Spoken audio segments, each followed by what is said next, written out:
তোমরা দেখতে থাকো।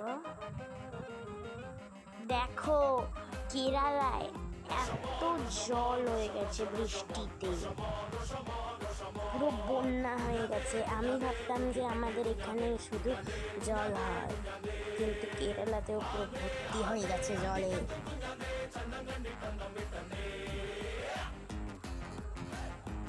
দেখতে থাকো শুধু, এত জল হয়ে গেছে। কিন্তু আমি ভেবেছিলাম যে শুধু আমাদের এখানে এক হাঁটু করে জল হয় এরকম,